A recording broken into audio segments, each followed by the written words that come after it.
ിലേക്ക് മടങ്ങിയെത്തുമ്പോൾ എറണാകുളം ഇടപ്പള്ളിയിൽ നിർത്തിയിട്ട ഗുഡ്സ് ട്രെയിനിന് മുകളിൽ കയറിയ വിദ്യാർത്ഥി മരിച്ച സംഭവത്തിൽ അന്വേഷണം തുടങ്ങി റെയിൽവേ. പൂണേക്കര സ്വദേശി ആന്റണി ജോസിനാണ് ദാരുണാന്ത്യമുണ്ടായത്. ഇന്നലെ രാത്രിയാണ് അപകടമുണ്ടായത്. ട്രെയിനിന് മുകളിലൂടെ കയറി മറുവശത്തേക്ക് കടക്കാൻ ശ്രമിക്കവെയാണ് ഷോക്കേറ്റത്. നവമി ദിനേശ് വിവരങ്ങളുമായി ചേരുകയാണ്. നവമി, ഇതിപ്പോൾ കേൾക്കുമ്പോൾ തന്നെ വിചിത്രമായിട്ടുള്ളൊരു വാർത്തയായിട്ടാണ് തോന്നുന്നത്. അതായത് ട്രെയിനിന് മുകളിലൂടെ കയറി മറുവശത്തേക്ക് കടക്കാൻ ശ്രമിച്ചു എന്ന് പറയുമ്പോൾ ശരിക്കും എന്താണ് സംഭവിച്ചത് നവമി?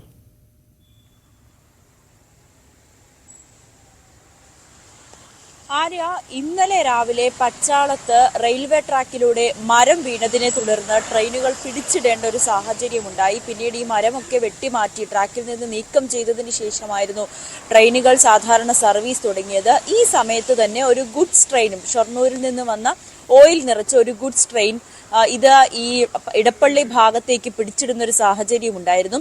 ഈ സമയത്താണ് മരിച്ച ആന്റണിയും സുഹൃത്തുക്കളും ബർത്ത്ഡേ പാർട്ടിക്ക് അതായത് ആന്റണിയുടെ ഒരു സുഹൃത്തിന്റെ ബർത്ത്ഡേക്ക് കേക്ക് വാങ്ങുന്നതിന് വേണ്ടി സമീപത്തുള്ള ആന്റണിയുടെ വീട്ടിൽ നിന്നും സുഹൃത്തുക്കളുമൊത്ത് ഇടപ്പള്ളി ഭാഗത്തേക്ക് വന്നതായിരുന്നു. ആ സമയത്താണ് റെയിൽവേ ട്രാക്കിൽ ഈ ഗുഡ്സ് ട്രെയിൻ ഇട്ടിരിക്കുന്നത് കണ്ടത്. ഈ സമയത്ത് ഇവർക്ക് ക്രോസ് ചെയ്ത് ഇപ്പുറത്തേക്ക് മറുവശത്തേക്ക് കടക്കേണ്ട സാഹചര്യം ഉണ്ടായിരുന്നു.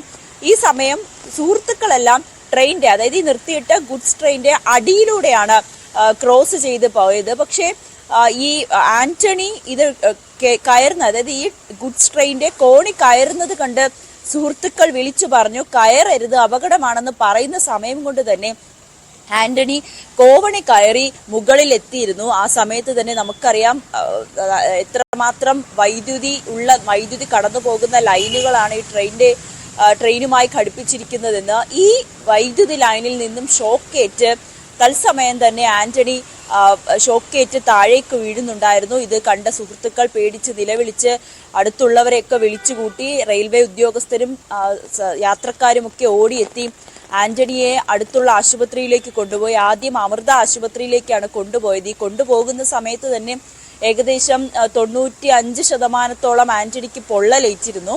അടുത്തുള്ള അമൃത ആശുപത്രിയിൽ കൊണ്ടുപോയെങ്കിലും അവിടെ ഇത്രയേറെ തീവ്രമായ പൊള്ളലുമായി എത്തുന്നവർക്ക് ചികിത്സ നൽകുന്ന സൗകര്യമില്ലാത്തതിനാൽ എറണാകുളം മെഡിക്കൽ സെന്ററിലേക്കായിരുന്നു കൊണ്ടുപോയത്. അവിടെ പൊള്ളലേറ്റ വിഭാഗത്തിലുള്ളവരെ കിടത്തുന്നിടത്ത് ചികിത്സ നടത്താനുള്ളൊരു അത്രമാത്രം പൊള്ളലേറ്റിരുന്നു എന്നാണ് ഡോക്ടർമാർ പറയുന്നത്.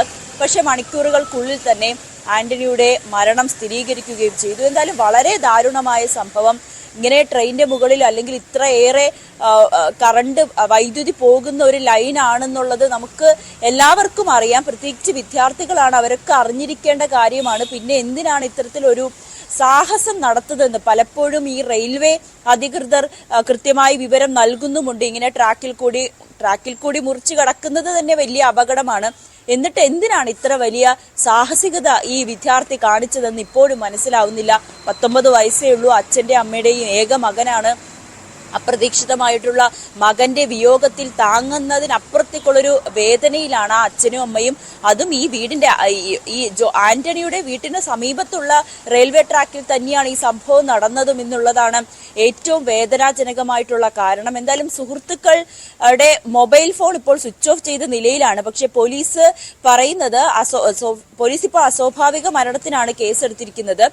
റെയിൽവേ പറയുന്നത് ഈ സംഭവ സ്ഥലത്ത്, അതായത് ഇന്ന് ഈ സംഭവം നടക്കുന്നതിന് സ്ഥലത്ത് തന്നെ സമാനമായുള്ള രീതിയിൽ ഒരു മാസം മുൻപ് 1-2 മാസം മുൻപ് ഒരു ഇതര സംസ്ഥാന തൊഴിലാളി മദ്യപിച്ച് ഇതുപോലെ ട്രെയിനിന്റെ മുകളിലേക്ക് കയറി ഇത്തരത്തിൽ വൈദ്യുതാഘാതമേറ്റ് മരിച്ചിരുന്നു എന്നും റെയിൽവേ അറിയിക്കുന്നുണ്ട്. അന്ന് തന്നെ മുന്നറിയിപ്പ് നൽകിയതാണ്. സമീപത്ത് തന്നെ, അതായത് അല്പം കൂടി നടന്നാൽ ഒരു നടപ്പാതയുണ്ട് അവിടെ, അത് കയറി പോകേണ്ടത് മാത്രമേ ഉള്ളൂ. എന്തിനാണ് ഇത്ര വലിയ സാഹസികത കാണിക്കുന്നതെന്ന് ഇന്ത്യൻ റെയിൽവേയും ചോദിക്കുന്നുണ്ട്. എന്നാലും വളരെ ദാരുണമായ, ഈ കേൾക്കുമ്പോൾ തന്നെ പേടി തോന്നുന്ന ഒരു വാർത്തയാണ്. അസ്വാഭാവിക മരണത്തിനാണ് എളമക്കര പോലീസ് കേസെടുത്തിരിക്കുന്നത്. എന്തായാലും ഈ ആന്റണിയുടെ മരണം അത് അപ്രതീക്ഷിതമായിട്ടുള്ള ഒരു മരണത്തിന്റെ വേദനയിലാണ് കോളേജും ഒപ്പം സുഹൃത്തുക്കളും. എന്തായാലും സുഹൃത്തുക്കൾ പറയുന്നത് തങ്ങൾ മുന്നറിയിപ്പ് നൽകിയിരുന്നു അതിലേക്ക് കയറരുതെന്ന്. പക്ഷെ തങ്ങളുടെ വാക്കുപോലും കേൾക്കാതെയാണ് ആന്റണി ഇതിലേക്ക് കയറി ഇത്ര വലിയൊരു ദുരന്തത്തിലേക്ക് ആന്റണിയെ നയിച്ചതെന്നും സുഹൃത്തുക്കളും പറയുന്നുണ്ട്. ആര്യ. തീർച്ചയായും നവമി സൂചിപ്പിച്ചതുപോലെ തന്നെ അതിദാരുണമായ സംഭവമാണ് എന്തായാലും. പക്ഷെ അതേസമയം തന്നെ ഒരു പ്രധാനപ്പെട്ട കാര്യം, ഈ കുട്ടികളൊക്കെ എന്തുകൊണ്ട് ഇത്തരത്തിൽ വിവേകപരമല്ലാത്ത കാര്യങ്ങൾ ചെയ്യുന്നു എന്നുള്ളതാണ്. ഇത്തരത്തിലുള്ള അഭ്യാസ പ്രകടനങ്ങൾ പലപ്പോഴും മരണത്തിലേക്കാണ് എത്തിക്കുന്നത് എന്നുള്ള കാര്യം ഓർക്കാതെ പോകുന്നു എന്നുള്ളതാണ്. ഈ സാഹസികത കാട്ടിയിരുന്നില്ല എന്നുണ്ടെങ്കിൽ ആന്റണി ജോസിന്റെ ജീവൻ ഈ 19ാമത്തെ വയസ്സിൽ പൊലിയില്ലായിരുന്നു. എന്തായാലും അച്ഛൻ്റെ അമ്മയുടെയും ഏക മകനാണ് എന്നുള്ള കാര്യം കൂടി നവമി സൂചിപ്പിച്ചപ്പോൾ ഏറെ വിഷമമുണ്ടാക്കുന്ന കാര്യമാണ്. ഒരു ബർത്ത്ഡേ പാർട്ടി കഴിഞ്ഞ് വന്ന വിദ്യാർത്ഥിയാണ് ഇത്തരത്തിൽ ട്രെയിനിന് മുകളിലൂടെ നടന്ന് അപ്പുറത്തെ